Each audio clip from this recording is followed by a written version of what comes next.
I do really believe 100% from every part of me that everyone has the capacity to be able to do the things that they want and not to be held back by the mental baggage that's in our head that we want to push through. Welcome to the Do the Thing podcast. In each episode, we get down and personal with people who go after the things they want to make all their wildest dreams come true. Join us as we unveil and dissect a formula for what it takes to do the thing. Here is your host, Stacey Lauren. Hey everyone, welcome to the Do the Thing podcast. This is your host, Stacey Lauren.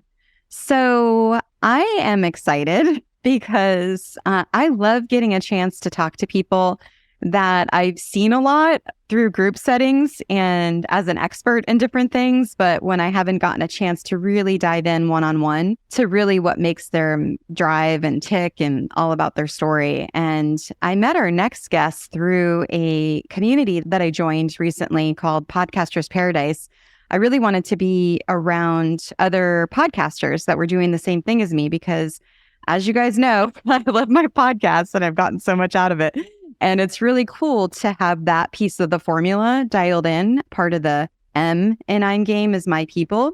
And that's what that community gives me, is it gives me a place of community and connectedness that you need in order to really feel inspired and encouraged and to continually learn new things. And so I am so excited to get to talk to our next guest. She's someone that every time I've seen her talk or anytime we've talked in any kind of setting, I just feel like she has so much depth and wisdom from the way that she views life and her perspective, and then the way she's able to encourage and support others. So I'm excited to welcome Kate to the show. Hi, Kate. Hi, Stacey. Man, you got me blushing over here. Thank you so much for those kind words. Yeah, it's so cool because, I get to see you in the community that we're in, where you're helping so many people. And then I invited you to that expert panel for the Start a Podcast Challenge. So I got to hear you in there and just all the wisdom that you have. And then just to get the opportunity to now talk to you one-on-one it's just really cool. Yeah, well, I'm definitely excited to be here. I'm so excited that you've joined Podcasters Paradise and are diving in. I love seeing your posts in the Facebook group. And I just love hearing that community aspect is like hitting hard for people and giving them what they want and need, because that was a huge reason why we started Podcasters Paradise in the first place, was for that community aspect, because it's just so critical to be surrounded by people who are on the same path as you, who have been through what you're going through, who can support you and brainstorm with you. So yeah, that's really great to hear. I totally agree with you on that aspect of business, entrepreneurship, and in life too. I think it's so important because a lot of people don't realize just how important it is. A lot of people talk about the 5 people that you're around and you're the average of the 5 people that are supportive and encouraging and that are doing great things. But there's something different about, and I'm going to bring up the Do the Thing formula right now because it's coming alive for me, but my people, which is the M in I'm game, which is the Do the Thing formula. And those are the people that are doing the same thing as you, that want the same thing, and they have the same goals. And the best way that I like to compare it to is running a marathon. If you're going to run a marathon and you're not around other runners and your friends are supportive and encouraging, but they don't run themselves, then it's really hard to get motivated to run or to feel inspired and encouraged. And so there's really that concept of having those 5 people around you are great, but you also need to be around people that are doing the same thing as you, want the same thing, so then you can grow and level up in just different ways. Yeah, absolutely. I totally agree. I'd love to start off and have you just share your story. Yeah, definitely. So I grew up in a very traditional corporate background. So I didn't really know what entrepreneurship was until I was well into my 20s. That's not something that I ever learned in school. And I didn't really have anyone around me who was an entrepreneur. So I graduated high school. I went to college thinking that I had to choose a major, and I thought that major was going to have to be what I got a job in, and on and on and on, just like the very guided path that we are led on. And when I graduated college and wasn't able to get a job in the field that I was in, I am an English major, and I really wanted to be a college professor. When I graduated undergrad, I realized that I would need more degrees in order to do that. So I did go to grad school. And when I graduated grad school, it was in 2008. I was living in California, and we all know that was not a great time in like financially and just the world in general. Jobs and everything were very down, and especially in the educational system. So I thought, man, I just did everything I was supposed to do. And I thought that was going to net me what I wanted, and it didn't. So that was kind of a life lesson that I think I probably brushed it to the side a little bit too easily and was just, okay, got to keep going. So I continued in the field that I had been in for a while, which was banking. Totally opposite of my degree. And to be honest, it wasn't really something that I enjoyed very much, but I was really good at it. I've worked probably every banking job you could ever imagine, from being a teller at a traditional bank to working in HR to doing layoffs and mergers and acquisitions to doing loan processing, like everything. So it was 2011, and I was working in an HR department doing layoffs, so that wasn't very much fun. And I received a note from my boss that a promotion was available and that she thought I would be a great fit for it. So I thought, oh my gosh, this is awesome. Been at this job for 3.5 years. I'm finally getting this opportunity to advance my career and get a raise and change my job title and like all these things that I thought were important back then, which really don't matter to me at all anymore. And I ended up losing that promotion. That was a huge gut check for me. And that is the moment that I thought, this can't be it.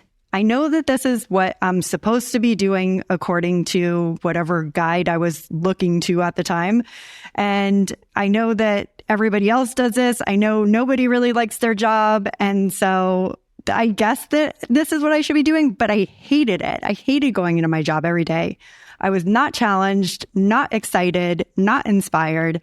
So that's really what ultimately led me to discovering entrepreneurship and knowing that you could actually create the life that you wanted to live. And in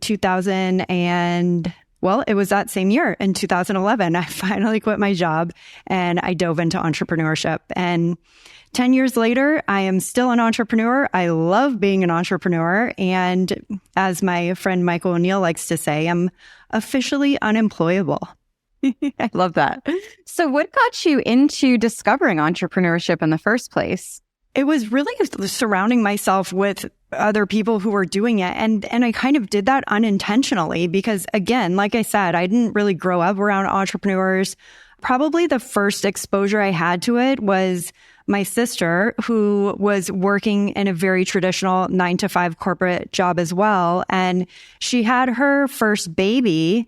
And during her maternity leave, she had all intentions of going back to her job, and kind of through that experience of becoming a mother, realized that the last thing she wanted to do was go back to her job. And so my sister started a side hustle at her corporate job with a 4-month-old baby and was able to successfully quit her job in the next 6 months. And so that was kind of this very eye-opening, like, oh my goodness, this actually exists. And then my next door neighbor, who is now my husband and business partner, that's how we met as neighbors, Erickson Dumas, he was at home working out on the front patio, and I'm getting up early and like grinding to go to the gym and then going to catch the bus to get on the trolley to get to my office. And he's just like chilling all day. What does this guy do to make money? And so he was actually a huge introduction for me into entrepreneurship and what it looks like to not follow a traditional path and to create something of your own. It's cool. So because you got so upset because of or you got really frustrated because the promotion didn't happen, right? And that's like the moment where you're like, this can't be it. There's got to be more for me. Mm-hmm. And then you see your sister who, after she has her baby, she's going back to work, but then she does the side hustle and then eventually able to quit the regular job. And then seeing your neighbor, now husband, basically living this life and seeing how cool it is. So you basically started to see, like, the more clues you got to see of people doing it and succeeding, that's what you think gave you the confidence to be able to get into it? Yeah, absolutely. And just then having those people around me as a support team, because I was scared as all get out to quit my job. And I had even though I now knew that entrepreneurship existed and that I could start my own business, I had no idea how to do that. all the while, very long story in the background, but I'll keep it short for purposes of describing this next step in my journey.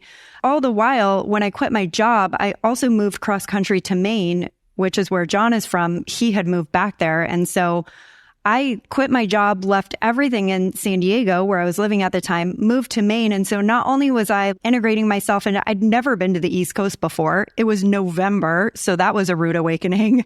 I had no friends. I didn't know anybody except for John and his family. And I was trying to start my own business. So it was kind of like a combination of getting outside of my comfort zone and literally every area of my life at the same time, which was a lot. However, it taught me that nobody's coming to save me. If I want to make this happen, I've got to figure out what to do, and I've got to figure out how to do it fast. So one of the first things that I did when I moved to Maine was I joined a networking group that met once a week. They did like a happy hour mixer where it was a group of entrepreneurs and people who were even there were a lot of intrapreneurs in the group as well, like people who work inside of companies, but who are given the freedom to kind of create their own role and make their own decisions and all of that stuff. So becoming a part of that group and getting that support system around me is really what encouraged me and helped give me the confidence that, okay, I can make this happen. I have people around me who have gone through this. Just we were talking about earlier, how critical that support system is. So that is absolutely what helped guide me through the entire process of that transition. I'm so glad this is coming up because I've been really exploring a lot about what gets someone to make that shift from saying like, oh, that's not something I could do. Like, I have no idea how to do that, to be able to say, well, let me explore this more, to then, well, actually, I'm going to do it. And I love that the first step isn't some huge, massive thing. It's just joining a group with other people that are doing the same thing that you want. I think that is the coolest thing because it feels, even though that's a comfort zone shift, it's not a huge risk, right? Just to join a group. So then you can at least be around the people that are doing what you want to do. Right. Yeah, definitely.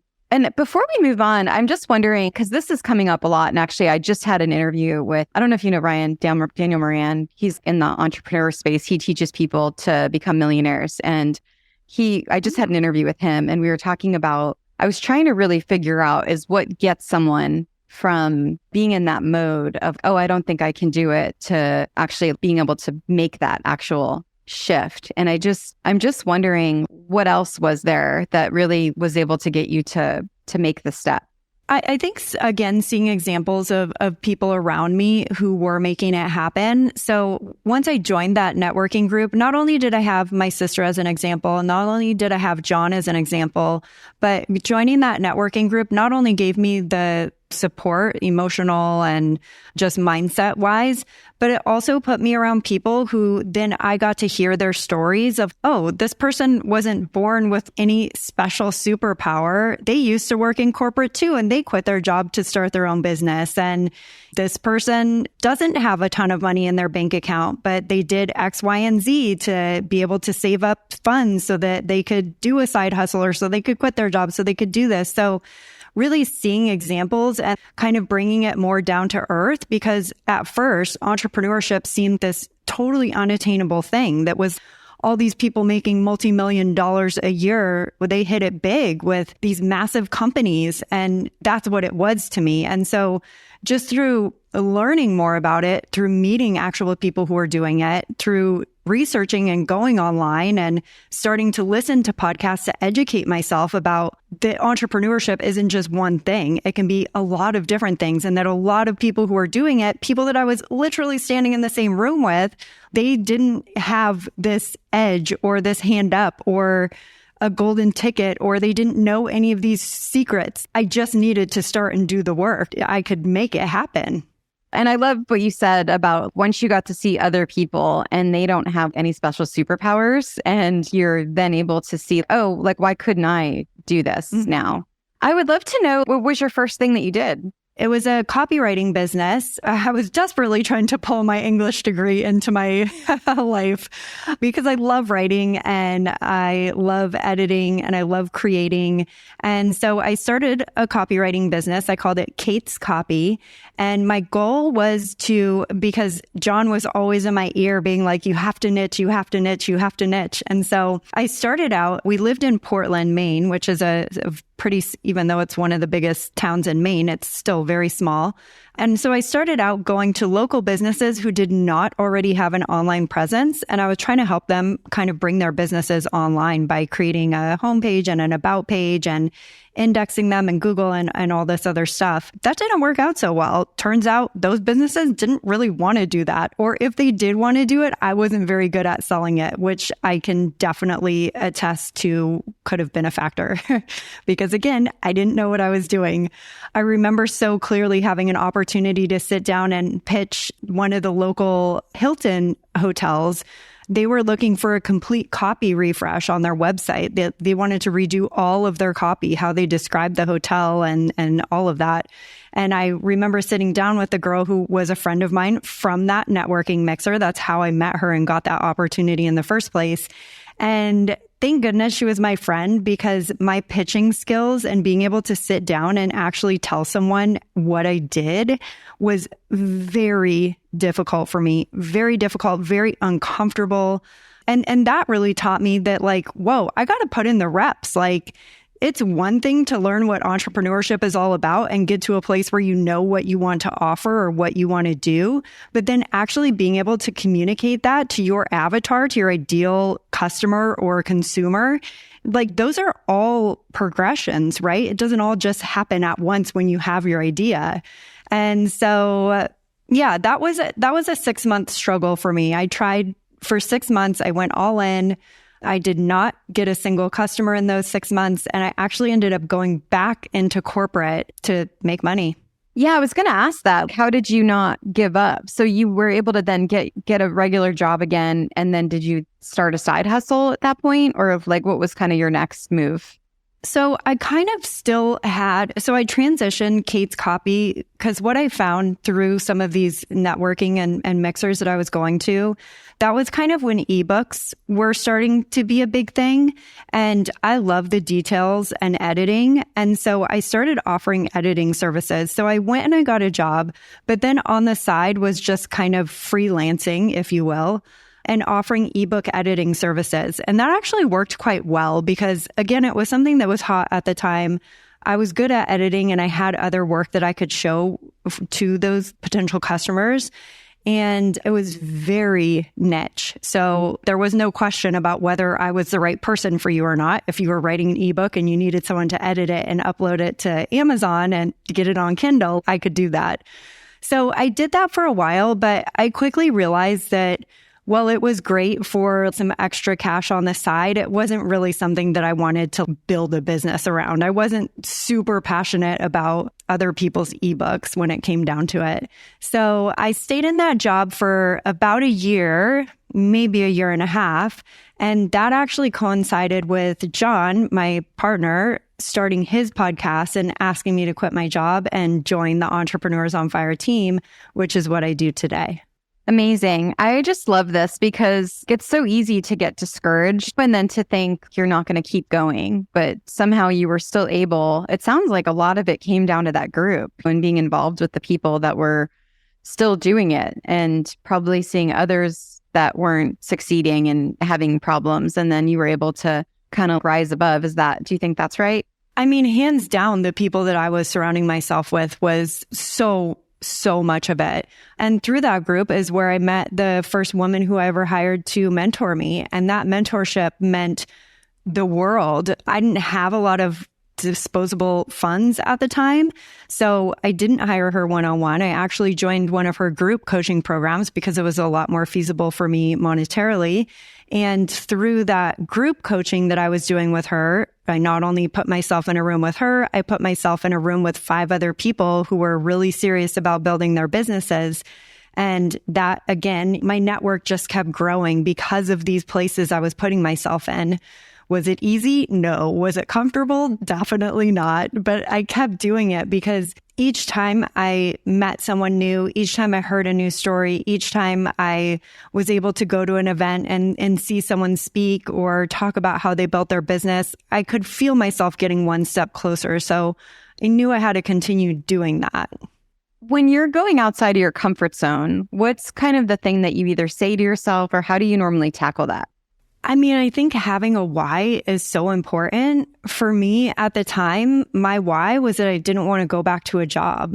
I had finally broken free of corporate America, and I was exploring what it looked like to make my own rules, to do something that I love, to make my own schedule, to not have my vacations ruled by somebody else, to have an infinite number of possibilities when it comes to the revenue that I'm able to generate. I wanted freedom. I wanted location freedom. I wanted lifestyle freedom. I wanted financial freedom.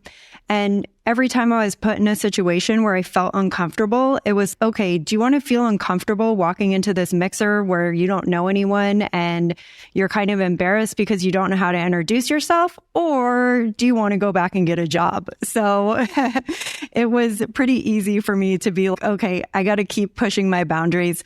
Plus, the more that I listened and learned to the people who had come before me, and I'm talking T. Harv Eker and reading these traditionally amazing business books, all of them talked about getting outside of your comfort zone and how important that was. So I just kept reminding myself that it was part of the process, that I wasn't going to die because I was uncomfortable. I was just going to be uncomfortable. And that the more that I did that thing, the more comfortable I'd become, the better I would become at introducing myself. The first time I walked into one of those mixers, I'm not kidding you, Stacey, I took off my jacket, I hung it up, and I went to the bathroom. And I sat in the bathroom for probably 15 minutes, freaking out because I was just so shy. I even today, I'm a major introvert, but I've become a lot better at being in settings where I can talk to other people and introduce myself and start a conversation. But it wasn't always like that. Like, I had to work at that. Yeah, this is so good. A lot of my community are filled with introverted, trying to get themselves more extroverted. So and I'm introvert too. So it's kind of funny how, the more you build the muscle and you practice it is when you're able to almost feel like you're an extrovert, if that makes sense, but you still get your energy. Yeah, definitely. You still get or at least I get my energy still from when I'm by myself. But I'm also wondering if you could give advice to the people that are in your place, but they haven't gone to the networking event yet. Because I totally resonate with what you're saying with the going to the bathroom. I would always try to find a job. What do you guys need help with in the back? Give myself a task. I'm just wondering, do you have any advice for how you now would approach going to something that you're uncomfortable doing and then making that first step in conversation?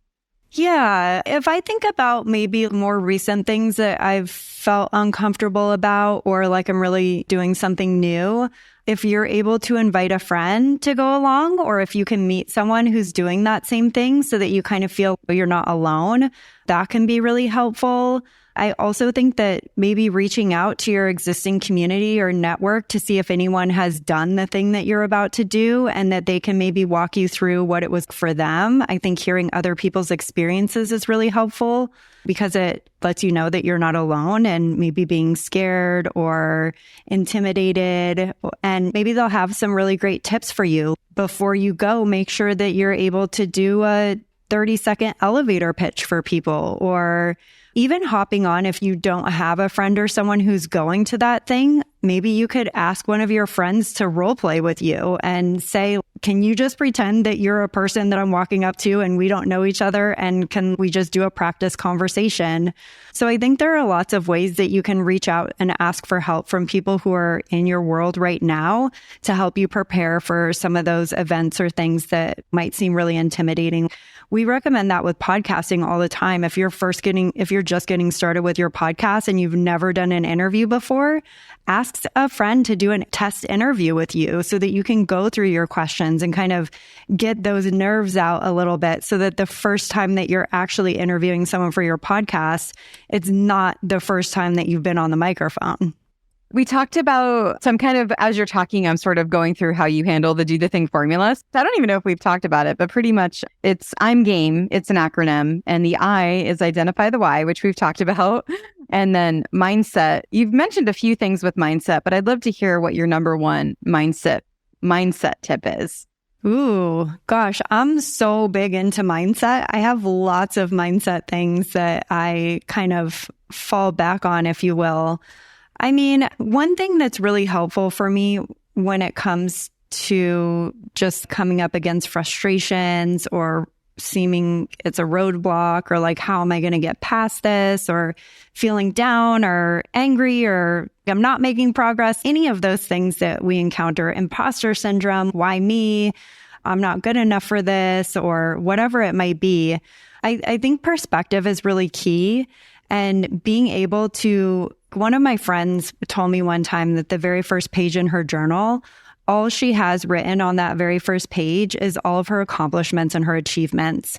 And she said that anytime that she kind of comes up against something that's discouraging or that feels like it's a setback, she opens up her journal and is able to see all the amazing things that she's accomplished. And I thought that was a really good, just very practical tip for people who might feel like they're coming up against that stuff often, that you can remind yourself that setbacks are not the end of it, or roadblocks don't mean that you're not going to get to your goal. It's just interruptions and it's lessons. I mean, I remind myself of that all the time, of whatever I'm going through. This is a lesson. This is something that I'm going to get to carry with me moving forward. It's going to help me never make this mistake again. I'm only getting better because of this. So I think having little things that in your back pocket to remind yourself that when you do come up on really tough things, that it's not the end of the world. There is a lesson there for you to learn from, and it's only going to make you stronger moving forward.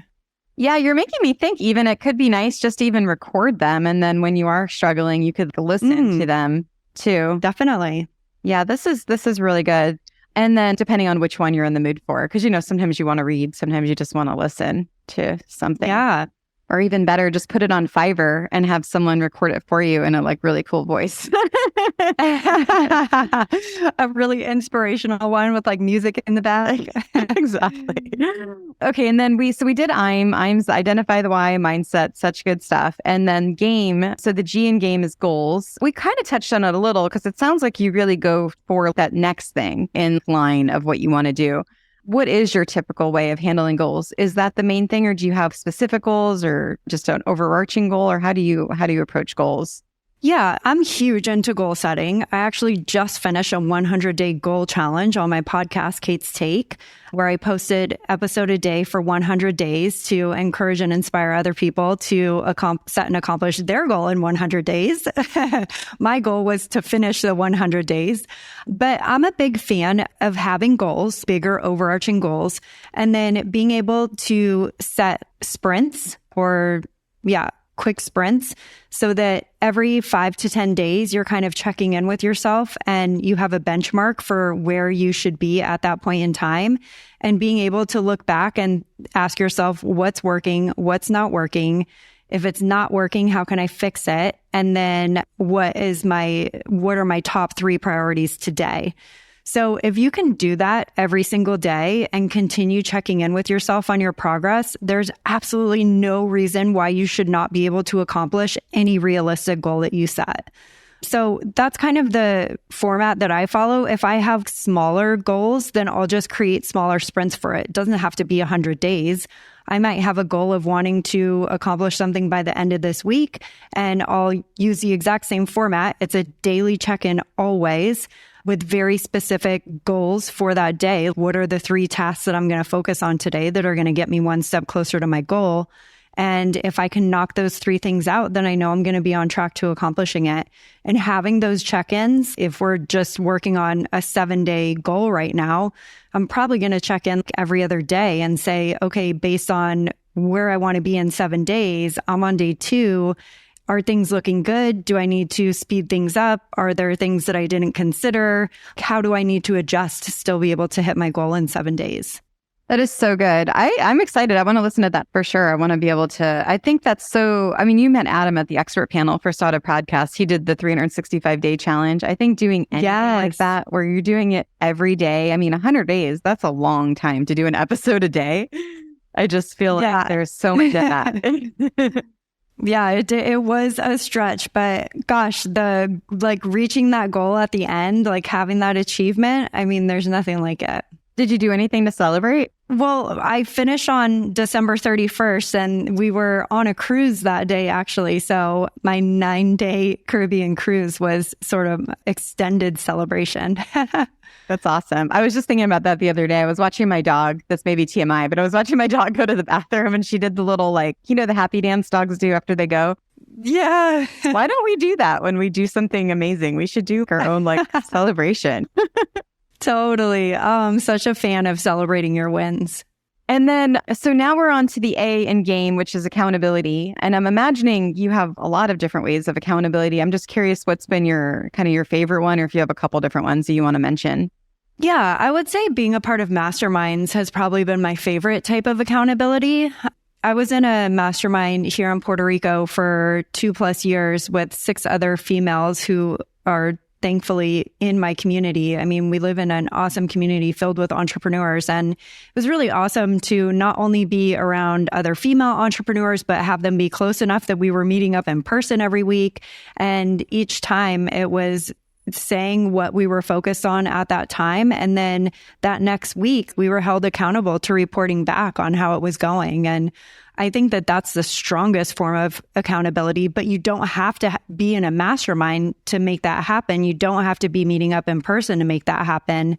In Podcasters Paradise, actually, we have a program where we'll match you up with an accountability partner. It can just be you and one other person, and it could be as low pro and simple as every Monday you email each other what your 3 biggest focuses for the week are. And at the end of the week, you report back to each other. That knowing that somebody else is thinking about what you said you were going to do and is going to ask you if you did it, that can be really, really powerful. And then do you do something with announcing it? Because I'm thinking with the 100-day, like doing an episode every day, was it because you did, is that what really motivated you? Because you said it on the podcast that you were doing it and then you just kind of followed through with it that way? Or was it the other stuff that really helped? Yeah, absolutely. I mean, putting out, I did an intro episode and announced that I was going to be posting 100 days in a row. So I was, all right, once that episode went live, I guess I'm posting 100 days in a row. And the cool thing about doing that, which I know that you're all about with your brand and everything that you teach, is I didn't know exactly how those 100 days were going to go. I didn't know what every single episode was going to be about. I didn't even have an outline set when I posted that intro episode, but I knew that if I put it out there, that would hold me accountable. So yeah, that's definitely another way, is just put it out into the world. And then the next letter, so we're in games. So G is goals. We talked about that. A is accountability. And now we're on M, which is my people, which is one of my favorites. And it sounds like it's one of yours as well. And I was just wondering, I think we sort of talked about that. Is there anything else you wanted to add about that piece? I mean, I think maybe just that sometimes it can feel, okay, I want to have my people, but like, where do I find them? And that can be a little bit discouraging if maybe you don't have people in your community or you don't live around anybody else who you feel like is doing what you're doing. But there are so many amazing online outlets for that, Facebook groups or LinkedIn groups, or even just putting out and starting to talk about it. Tell people that you're engaging with, that you're looking for other people who are doing X, Y, and Z. And it doesn't always have to be exactly in your industry or your niche. Anybody who's doing online entrepreneurship or whatever it is that you're doing, fill in the blank, no matter they're doing something very aligned to you or not, sometimes even better if they're not, because they're bringing a completely new perspective. So I would just say don't get discouraged if you feel like you don't have anyone like within arm's reach. There's so many amazing things that we can do online now too for that community. And then the E in game is educate. And we've talked about that with you getting a mentor and getting into all the books. Is there anything else that you really like to do in terms of learning about whatever you're doing? I would say books, podcasts, and then just trying to actually talk to people who have done it are probably my 3 go-tos. Those are like top of my list if I'm ever learning something new. Do I know someone else who's already done this? Is there a book about it? Or is there a podcast I can listen to? And has worked for me very well. And then the other part of educate, which I just discovered this part of the formula, I don't even know, a couple of weeks ago, I interviewed someone that had just done Al-Anon, the 12-step program. And she was saying how the most powerful part of educate is the part of being able to not only educate yourself, but being able to educate others, which I think was really cool because then you learn more about that thing that you're doing, even though you're not an expert at it. And I was just kind of curious if you had an experience maybe educating others even before you were what you would consider an expert. Absolutely. Oh gosh, that's such a fantastic point. And I would say at least the first year of my journey was like that in joining the Entrepreneurs on Fire team. I didn't know who our audience was or what to say to them or what type of content to write or what I should say on our income reports or any of that. It was all kind of just putting myself out there and doing it, getting feedback, and then using that feedback to improve over time and to learn.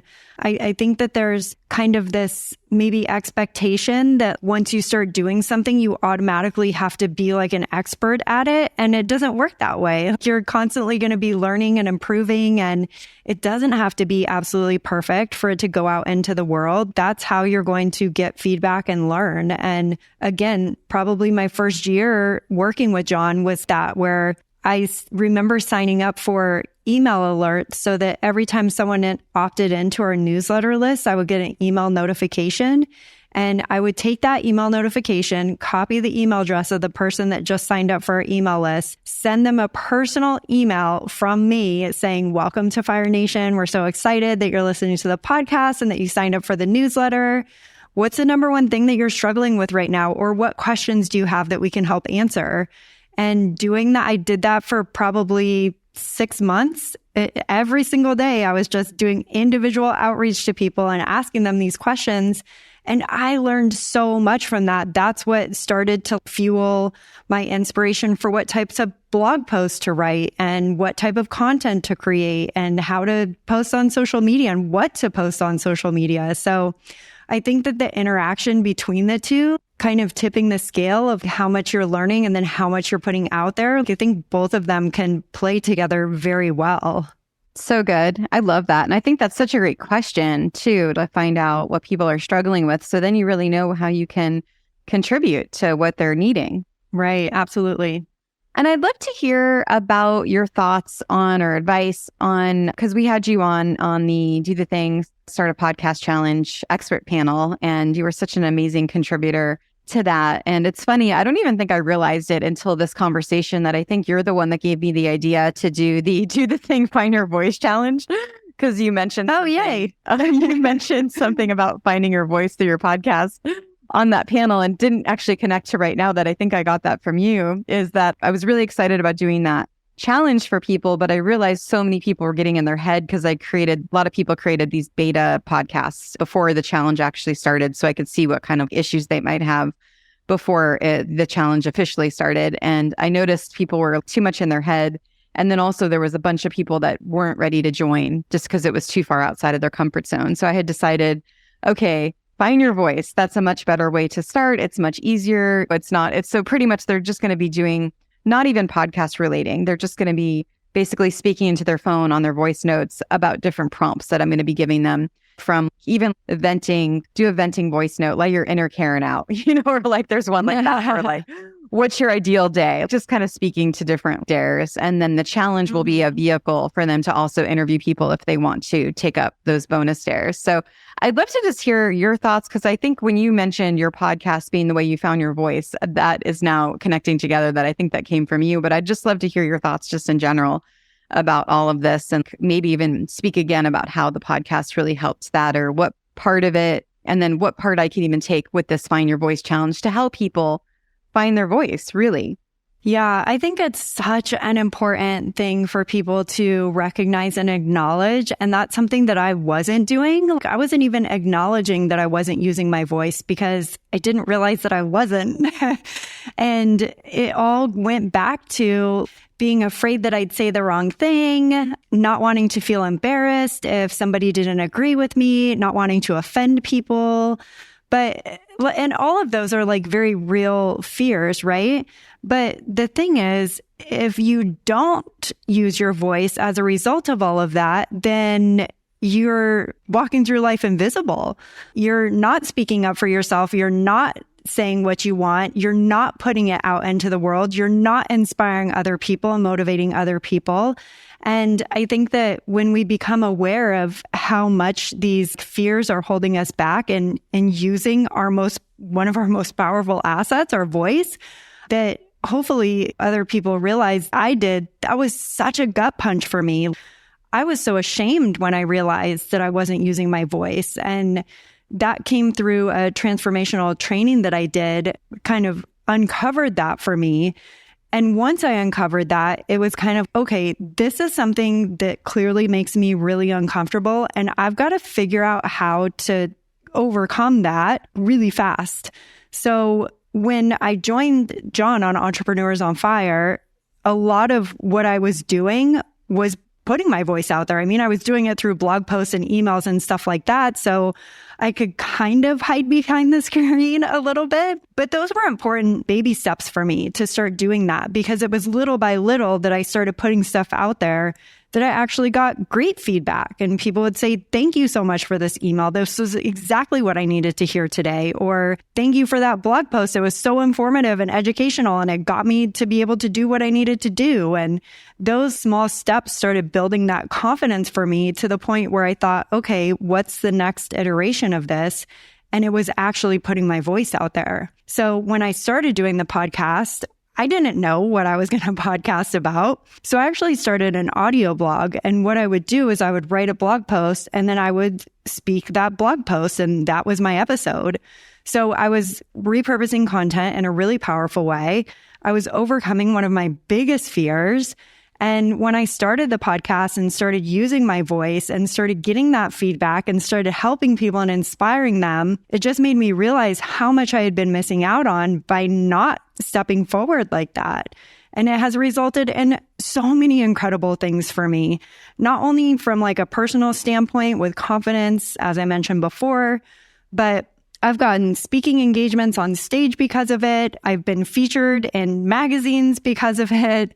Just so much good has come from putting my voice out there and, starting in a place where that was absolutely one of my biggest fears, and being able to overcome that through these small steps is something that I would love to see other people be able to do as well, which I think is amazing that you're doing this challenge for that reason. Thank you. And you mentioned that idea of being invisible. And so the other part of this Find Your Voice challenge is I'm feeling like it's also their inner voice that's going to transform, because once you start, there's this magic, right? When you're speaking things out loud and you get the clarity as you're talking, it starts to shift your inner voice. And I was just wondering if you had an experience with that too.